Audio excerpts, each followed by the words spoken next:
Segundo alguns comentaristas, existe um parágrafo inteiro, uma perícope, que vai do versículo 1 ao versículo 9. Então nós vamos fazer a leitura do verso 1 ao 9. Vamos lá. Mais vale o bom nome do que muitas riquezas, ser estimado é melhor do que prata e ouro. O rico e o pobre têm algo em comum. O Senhor fez tanto um como o outro. O prudente vê o mal e se esconde, mas os ingênuos seguem em frente, sofrem as consequências. A recompensa da humildade e do temor do Senhor são riquezas, honra e vida. No caminho do perverso há espinhos e armadilhas. Quem quer guardar a sua vida, afasta-se deles. Ensine a criança no caminho em que deve andar, e ainda quando for velho, não se desviará dele. O rico domina sobre o pobre, e o que pede emprestado é servo de quem empresta. O que semeia injustiça, colhe a desgraça, e a vara da sua indignação será destruída. O generoso será abençoado, porque reparte o seu pão com os pobres. Nesta palavra, meus irmãos, nós parecemos que encontramos diversos pensamentos, como são geralmente provérbios. Provérbios são sentenças curtas que nos ensinam algumas verdades ou que nos fazem pensar em algumas verdades. Quando nós nos dirigimos ao povo do Senhor, ao povo que congrega e que professa o nome de Jesus Cristo como Senhor e Salvador, nós temos que lembrar que a Bíblia não trata cientificamente de nenhuma questão, porque ela não tem este propósito. Mas a Bíblia trata de como é que a gente se relaciona com o Senhor e de como a gente se relaciona entre nós. E é na Escritura que a gente vê, que a gente percebe os princípios morais, os princípios da fé, os princípios do relacionamento do ser humano com o seu Deus e da sua família com o seu Deus. Nós vimos nos domingos anteriores que Deus criou o ser humano à sua imagem e semelhança. E nós vimos que Ele deu para cada um dos integrantes da família um papel específico. A mulher, originada do homem, é sua ajudadora idônea, ou seja, não existe ninguém na natureza que se equipare ao homem e à mulher e ao entrosamento que eles devem ter no seu relacionamento como casal. Nós observamos que no momento em que o ser humano escolheu ser igual a Deus, foi tentado e cedeu a isto, a crise do casamento se instalou ali, naquele ambiente. Acusações e completa vergonha, completo medo. Quer dizer, as relações se modificaram muito. Muito. E quando os filhos nasceram, nós sabemos pelo relato bíblico que um deles sentia inveja amargurada do seu irmão e matou seu irmão. O primeiro conjunto de filhos registrado na Bíblia acabou em assassinato, dentro de casa. Pois desde lá para cá, nós então sabemos que viver em casa com outra pessoa é uma situação que exige de nós paciência constante, amor constante, gentileza constante, perdão constante, vida constantemente entrosada, cedendo. Quantas vezes nós temos que ceder no dia para as pessoas que estão dentro de casa?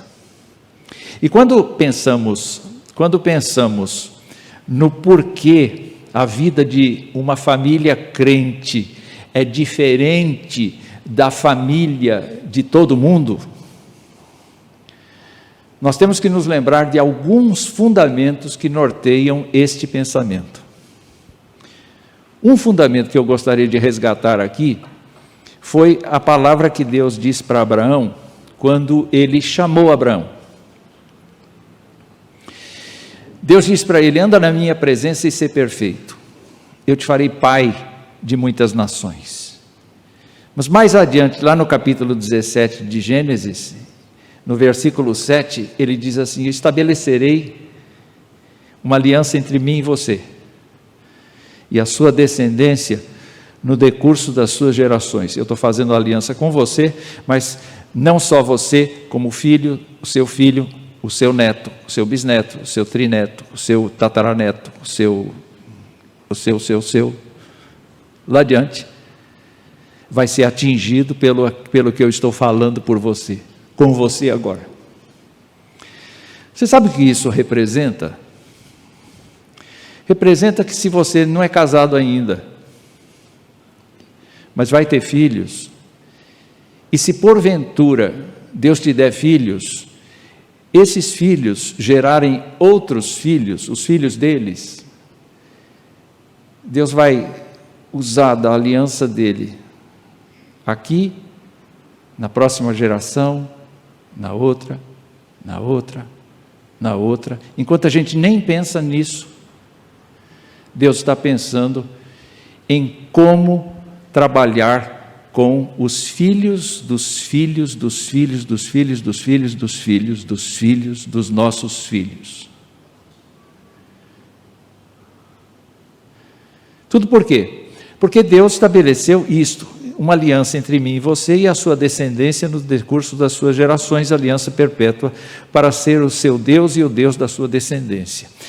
Quando Paulo trabalha a relação que a gente tem com Abraão, ele era de Ur dos caldeus, nós não temos nada a ver com ele, nós somos nascidos aqui, talvez a nossa origem seja europeia, talvez seja indígena, talvez seja africana, talvez seja portuguesa, enfim, nós não temos nada a ver com Abraão.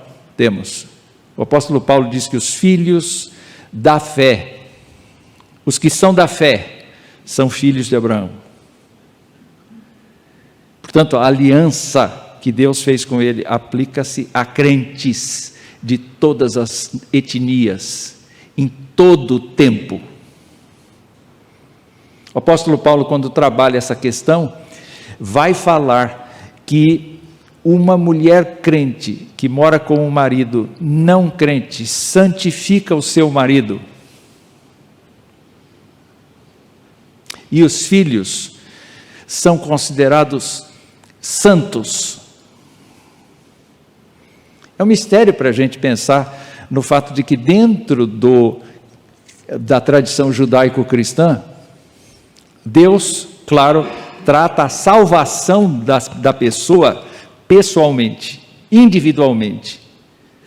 Mas há um acordo de Deus no sentido de que é por meio das famílias que ele vai ganhando testemunho nas gerações.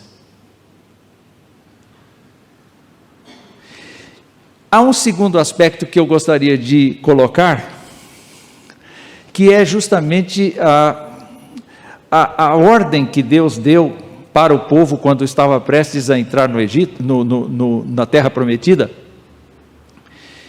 E ele falou assim em Deuteronômio capítulo 6, escute Israel, o Senhor nosso Deus é o único Senhor, portanto ame o Senhor seu Deus de todo o seu coração, de toda a sua alma, com toda a sua força. Esse é o estatuto. Os pais israelitas deveriam amar o Senhor. Consequentemente, como é que eles iam tratar dessa aliança que Deus tinha feito com Abraão anteriormente? O que eles iam passar para os seus filhos? A ideia é a seguinte: essas palavras que hoje lhe ordeno estarão no seu coração, você as inculcarás a seus filhos, e delas falará quando estiver sentado em sua casa, andando pelo caminho, deitado, levantado, enfim, de qualquer jeito. E você deve amarrá-las na sua mão.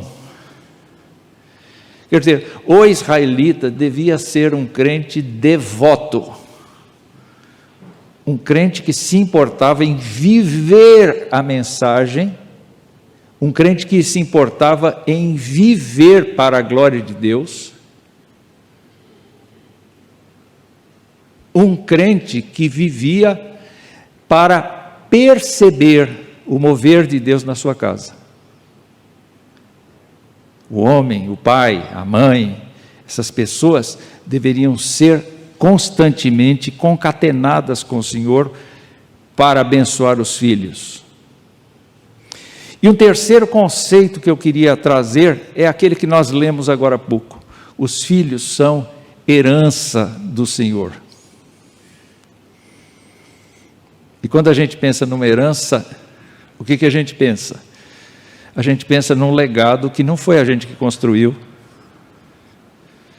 Nós até podemos pensar assim, numa linguagem mais chula: fui eu que fiz o filho. Não, não foi você que fez o filho. Você teve relações íntimas para ter o filho. Mas quem gerou no ventre da sua mulher, ou quem gerou ali, foi o Senhor. Foi o Senhor. Como é que eu sei disso? Porque quando eu olho para o testemunho de Davi, ele diz assim: o Senhor me via no ventre da minha mãe. Nada teu, nada meu foi te encoberto no ventre da minha mãe. Hoje a gente tem ultrassom, a gente tem uma porção de coisas que descobrimos e a gente consegue saber até o gênero da criança, né? Masculino ou feminino. Mas Deus sabia, e Deus, em vez de fazer X fez XY, ou fez, Ele contabilizou aquilo lá. Eu fico pensando, e se eu tivesse nascido mulher? É só uma questão de alguém decidir. Deus decidiu a nossa vida. Nós somos o que Deus quis que nós fôssemos. E os nossos filhos também são. Agora, são legado para nós, são um dote, são um presente para nós. É certo que as mulheres tiveram dores de parto. É certo que as mulheres passaram 9 meses assim, com muita dificuldade com seu corpo, mas foi o Senhor quem deu, e é propriedade do Senhor, especialmente os primogênitos. É um mistério para nós, como é que isso funciona. Entretanto, nós temos que pensar então, que um lar cristão vai se pautar pelos valores da Escritura para olhar os seus filhos. Eu sei que pais e mães lutam ferozmente pelo seu próprio filho. Mas a gente viu crianças aqui tão diferentes. E eu sei que vocês, pais, só olharam para a sua. Vocês não olharam para o filho dos outros. Entretanto, todas essas crianças tão diferentes que estavam aqui são herança do Senhor, e eu quero pedir para vocês se lembrarem que vocês são herança do Senhor, porque vocês foram filhos. Deus deu aos seus pais vocês. Olha que coisa boa. Talvez alguém esteja pensando assim: justo eu, essa criatura lastimável que sou eu.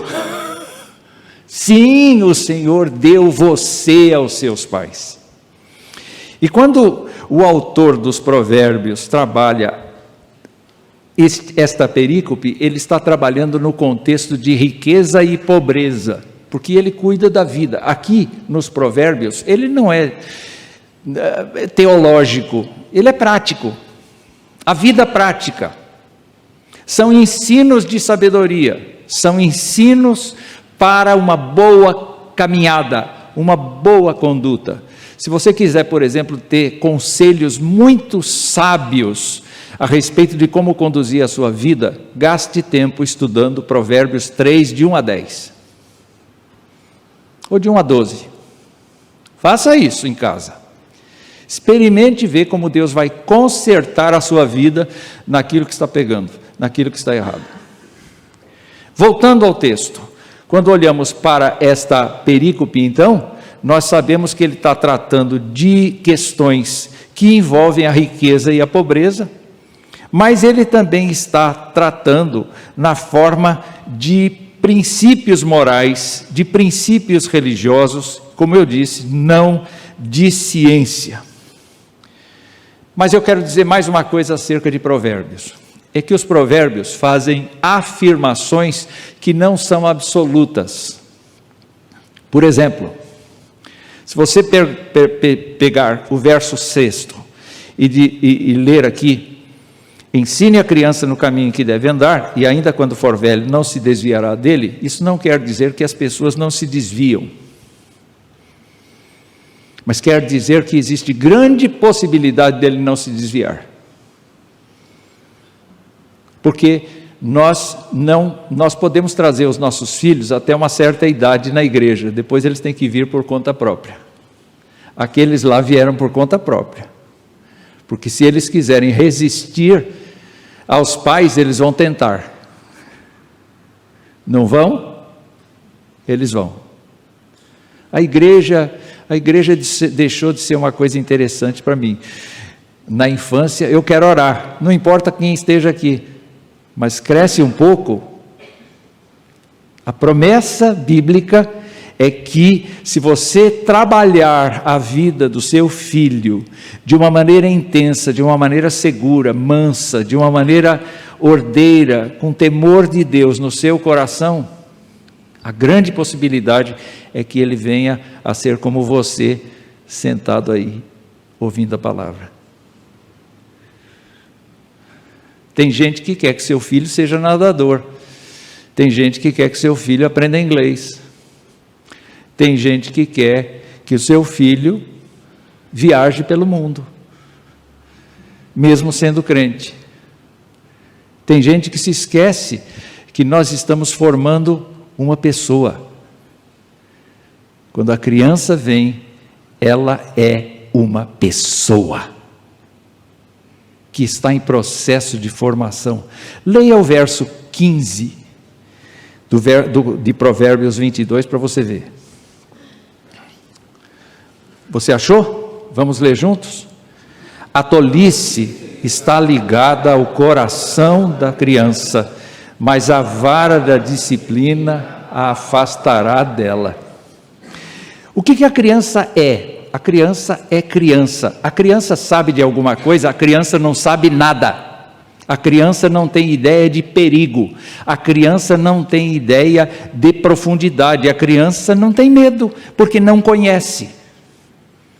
A criança não é uma pessoa isenta de pecado. Ela nasceu em pecado, mas ela é uma pessoa em formação, e por essa razão ela necessita ser guiada em todo tempo. Não há um minuto da vida que a gente tenha que satisfazer os desejos da criança. Como é que é?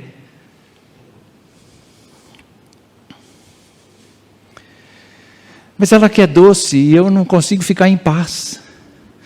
A gente estava no supermercado e o avô e a avó com uma netinha. Enquanto passava pelo óleo, pelo fubá, estava tudo bem. Mas quando chegou no corredor dos doces, começou o inferno. Porque parece que os adultos ficam com medo de dizer não para a criança em público. Porque ela vai espernear, ela vai chorar, ela vai promover um escândalo, e eu não posso passar esse vexame. Então eu calo a boca da minha criança dando doce para ela. E assim ela aprende um atalho. Toda vez que eu gritar, os meus pais vão fazer o que eu quero. E nós bancamos os idiotas.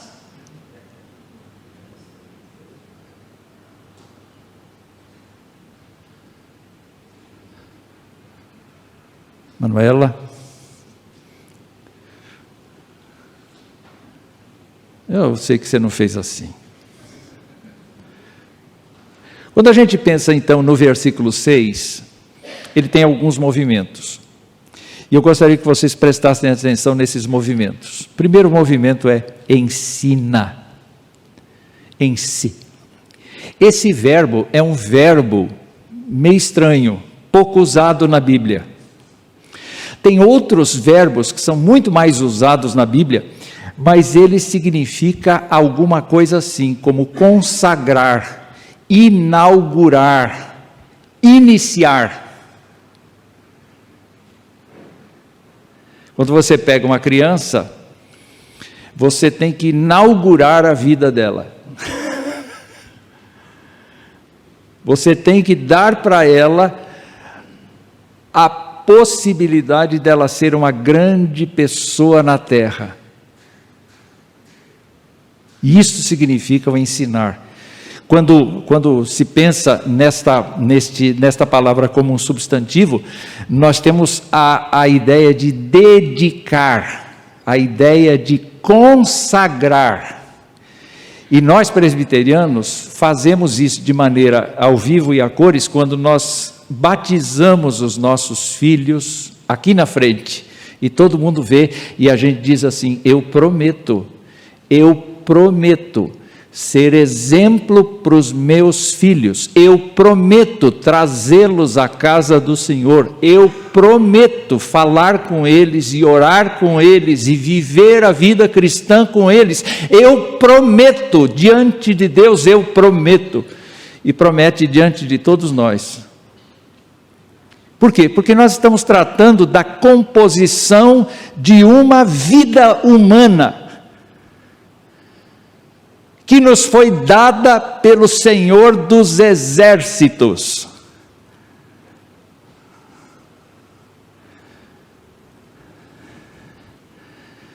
Como adjetivo, essa palavra quer dizer treinado.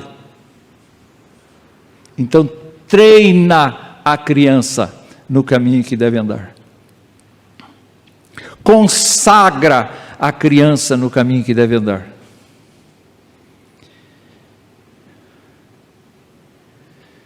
Introduz esta criança no mundo dos vivos, partilha com ela a graça de Deus e de como ela vai perceber os valores para a vida inteira. E aí, meus irmãos, então, você tem essa conclusão. O que é ensinar? Ensinar é um processo de construção, é um processo de lapidação que exige muita paciência, muita paciência, porque a estultícia, como diz a versão atualizada, está ligada ao coração da criança. A criança não é burra, a criança, pelo contrário, é inteligente. A criança percebe, especialmente se ela tiver um irmão mais velho, ela olha para o irmão mais velho, como é que o irmão mais velho consegue as coisas? Ela olha como é que é o pai e a mãe, e ela descobre os atalhos mais rápido que os outros.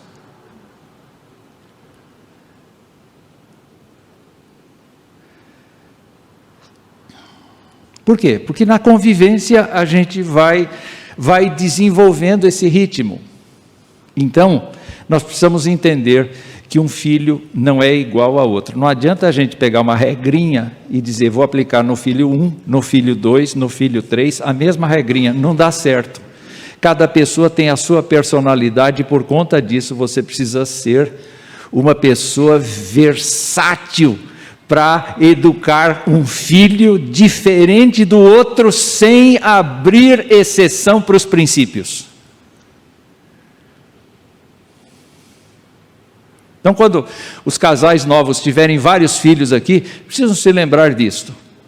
Vocês vão criar uma vida, e vocês precisam olhar para aquele bebê, que é uma gracinha, que é o melhor do mundo, que é o mais bonito da terra, não é? Que é aquela coisa extraordinária, e vocês vão dizer assim: Deus, o Senhor me deu isso aqui agora, e eu não tenho juízo suficiente para criar. Então me acode aqui para criar esse filho, e a fim de que ele glorifique o teu nome, a fim de que ele seja uma bênção no tempo dele, a fim de que ele possa ser uma grande pessoa, abençoadora. O ensino é um processo então de construção, de lapidação, que dura muito tempo, e é a preparação da pessoa não apenas para viver, mas para ser uma pessoa serva de Deus no futuro. É claro que quem define se uma pessoa vai ser salva ou não é o Senhor. Mas a minha responsabilidade é preparar esse filho para isso, para ele se encontrar com o Senhor e para ele ter a experiência pessoal do Senhor com ele. Gente, vocês não sabem a alegria que é um filho chegar para você e dizer assim: pai, eu quero professar a minha fé.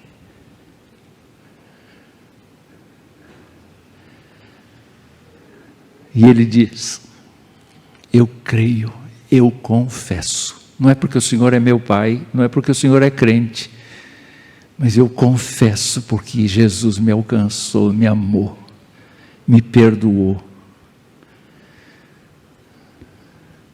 Minha menina Elisa saiu de casa há muito tempo, mas eu me emociono toda vez que ela faz oração ou que ela faz alguma coisa aqui, porque não é por minha causa. Foi o Espírito Santo que aprendeu nos seus braços. Tem coisa melhor do que isso?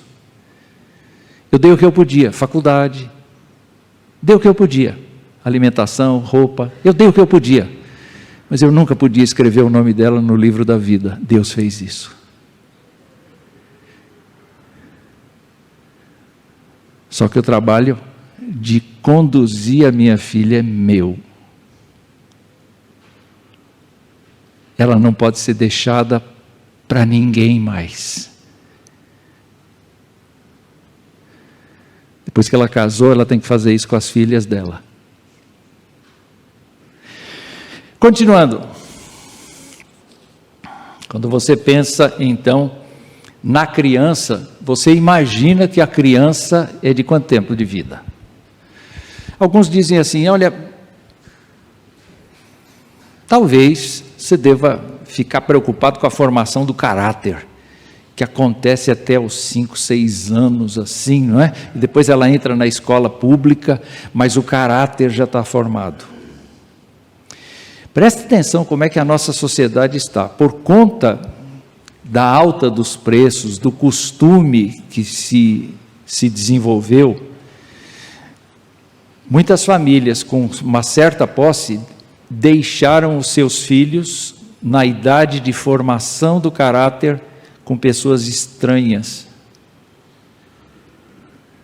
que eventualmente não temem a Deus. Então, os valores muitas vezes são absorvidos da pessoa que não segue a nossa fé. E a gente precisa ter muito cuidado no sentido de não deixar os nossos filhos na mão de gente estranha, ainda que sejam pessoas mais boas do mundo, porque a herança foi para a gente, não foi para os que nós pagamos.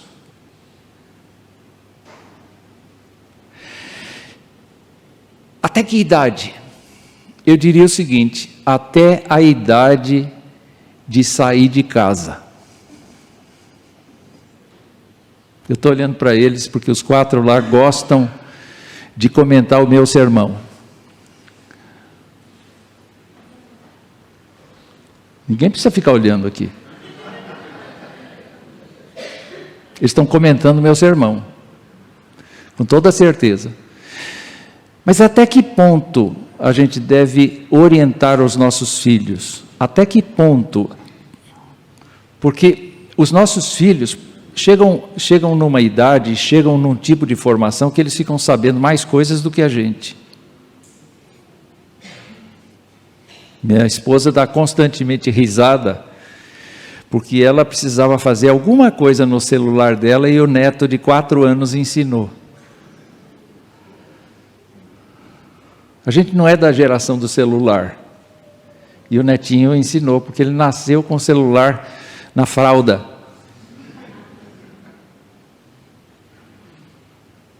Mas a vida é diferente. A vida é diferente.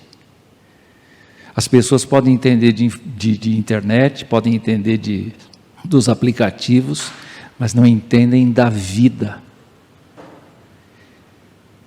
Não entendem do sofrimento da vida, não entendem da urgência da vida, dos perigos da vida, não entendem essas coisas ainda, porque não têm maturidade para entender. Isso é próprio da gente. Quem é que aqui já não pensou algo mais ou menos assim? Eu gostaria de ter 20 anos agora com a experiência que eu tenho. Alguém já falou isso? Levanta a mão. Aí, ó. Eu gostaria de ter 20 anos a menos com a experiência que eu tenho hoje. Não dá.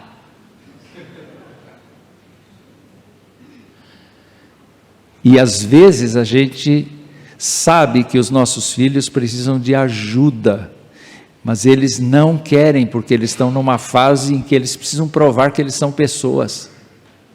Eles não querem a nossa opinião, não querem dar satisfação de onde vão, eles não querem dizer o que... Mas se eles estão debaixo do nosso teto, a coisa muda.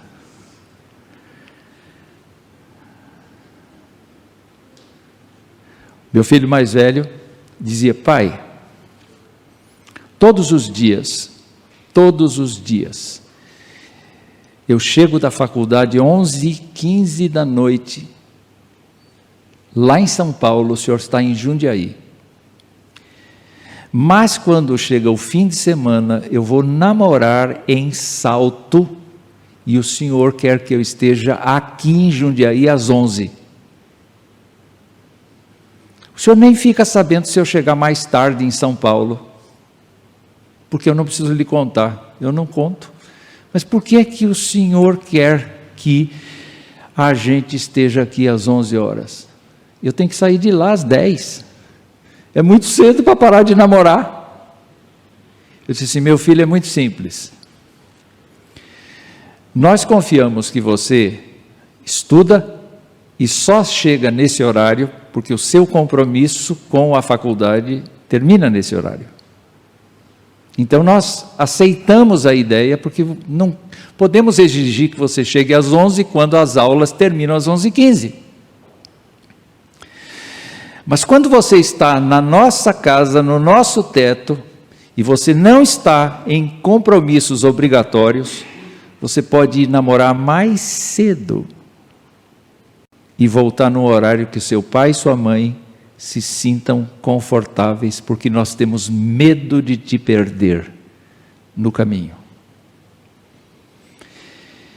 Ele olhou, suspirou, como eu estou fazendo agora, e disse assim: não aceito, mas obedeço.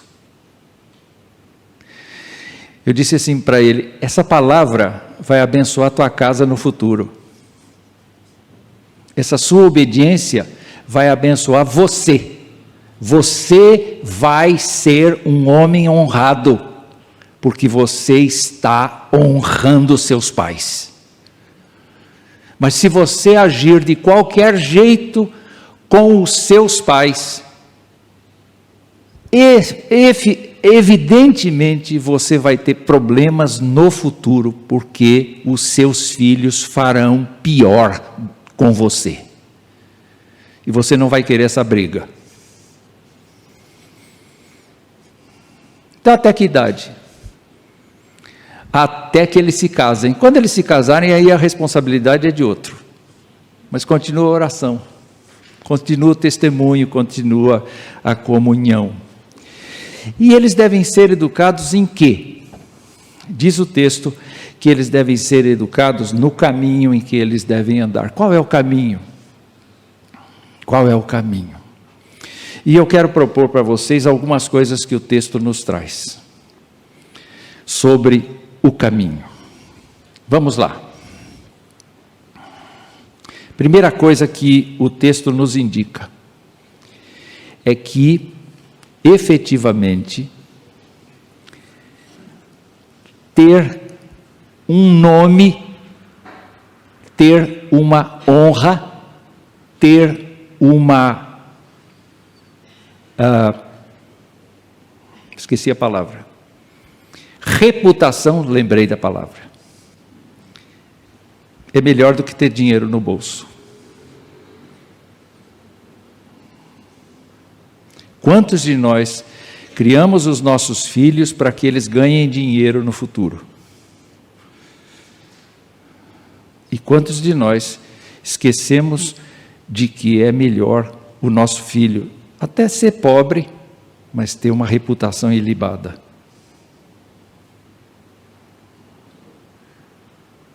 O povo do Senhor trabalha na contracultura. Não trabalha na cultura do mundo, trabalha na contracultura.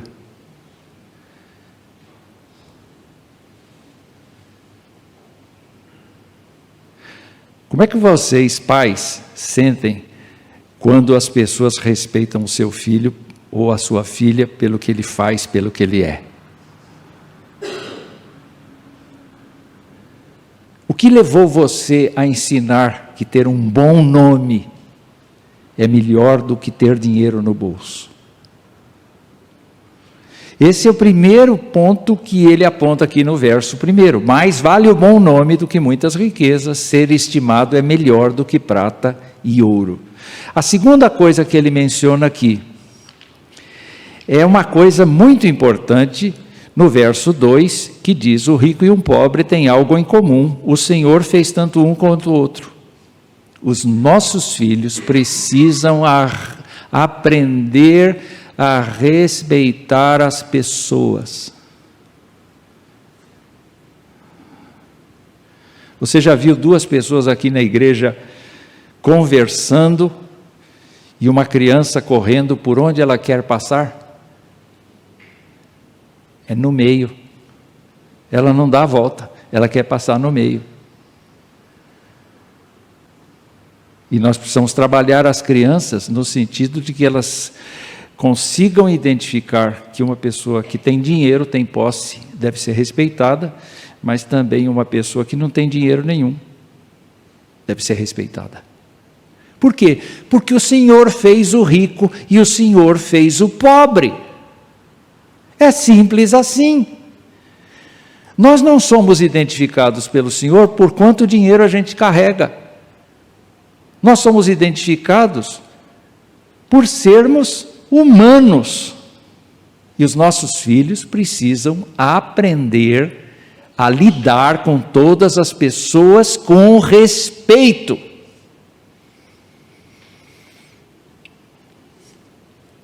Eu fico preocupado que mesmo aqui na igreja, como nós não conhecemos todo mundo, a gente não tem o expediente de procurar uma pessoa desconhecida. São poucos que fazem isso. A maioria de nós fica enturmada em panelinhas. E, consequentemente, os nossos filhos também se apanelam. O ideal é que nós saiamos da nossa zona de conforto e vamos na direção de todos e promovamos uma integração de todos para ensinar os nossos filhos de que cada pessoa é importante no plano de Deus. A terceira coisa que mostra aqui é que um filho que aprende com seus pais a prudência, vê o mal e se esconde. Evita o mal. Sabe, a pessoa toma a decisão de não andar em determinados lugares por causa de Deus. Por causa de Deus. Eu gosto de estar com os meus amigos, mas os meus amigos estão fazendo coisas que Deus não aprova. Então, eu preciso ensinar a criança, eu preciso ensinar o adolescente, eu preciso ensinar o jovem a querer a vontade de Deus. Esse é meu trabalho, mas para que eu consiga imprimir neles o amor pelas coisas de Deus, eu preciso gostar das coisas de Deus. Não adianta o pai chegar e dizer: meu filho, vá com sua mãe para a igreja, porque lá é o melhor lugar do mundo. Ele tem que ir junto. Ele tem que amar para poder ensinar o amor. Ele tem que amar para ensinar o amor. Mais uma coisa que aprendemos no texto é que quando a gente tem a sabedoria de Deus, a gente foge do caminho onde há espinhos e armadilhas, verso 5. Então a pessoa que foi largada, a pessoa que foi criada de qualquer jeito, ela pode vir a ser uma boa pessoa no futuro, mas eventualmente ela carregará dentro de si a tendência para ser pior e não melhor, porque as pessoas são pecadoras. Então, se você prende demais a sua criança, o seu adolescente, tem que perceber que ele está crescendo, ele conhece coisas. Eu me lembro que o papai era muito vergonhoso a respeito de sexo, da vida íntima do casal, e ele foi conversar comigo aos 18 anos. Quando eu tinha 18, ele veio conversar comigo sobre sexo, e eu estava em fábrica desde os 14, tudo que eu aprendi de sexo eu aprendi na fábrica, traição, adultério, fornicação, pornografia, tudo que havia na fábrica eu aprendi. Aí o papai veio assim muito envergonhado falar: meu filho, eu preciso ter um papo com você a respeito de vida sexual. Eu falei: pai, não dá mais. O que o senhor quer me ensinar que eu já não sei?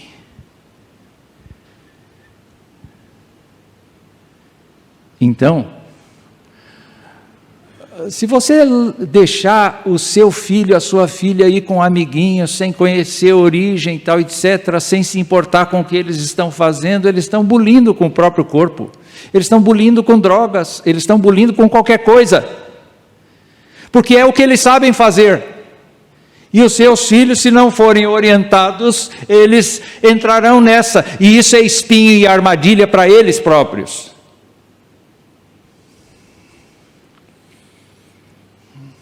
Lá vou eu com o exemplo de casa outra vez.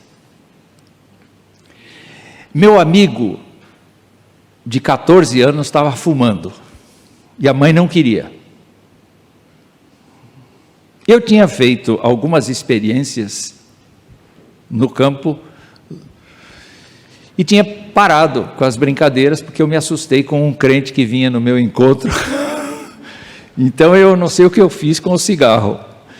E eu descobri que ele nem estava me vendo, mas a minha consciência me perturbou tanto que eu parei, 14 anos. Aí, então, o meu amigo disse assim: guarda para mim o maço, porque eu não posso, realmente eu não posso. Minha mãe descobriu até dentro da persiana, onde eu escondi cigarro dentro da persiana, até lá ela já descobriu. Eu peguei aquilo, muito contrariado, mas fui para casa, joguei debaixo de um móvel que era baixinho, para ficar lá, porque nem a vassoura direito entrava. Fomos para o estudo bíblico da quarta-feira, família toda, menos o meu irmão, que ficou em casa, era menininho, com a minha tia. E brincando de carrinho, o carrinho vai para onde? Debaixo do móvel. A minha tia tem que pegar o carrinho, e ela pega o cabo da vassoura e ela vem trazendo duas coisas em vez de uma: o carrinho e o maço de cigarro. Quando a gente chega do culto, não é? Eu estou de alma lavada, porque eu sou muito espiritual aos 14. Minha tia chama o meu pai, entrega o pacote. Meu pai disse assim: filho, vamos no banheiro.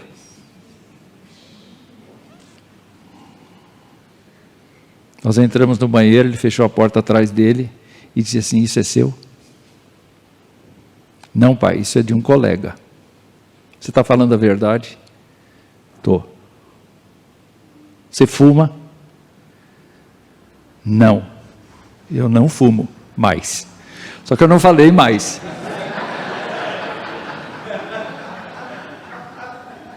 Eu só fui falar quando eu tinha 18. Aí quando eu tinha 18 eu falei para ele. E ele ameaçou vir para o meu lado assim, como quem queria lutar comigo. Eu disse: agora não, agora eu sou maior que o senhor. Mas naquele dia ele disse assim: meu filho, se eu te vir fumando, se eu souber que você está fumando, você vai engolir o cigarro aceso. E você não vai fumar porque o seu pai teme a Deus e não fuma.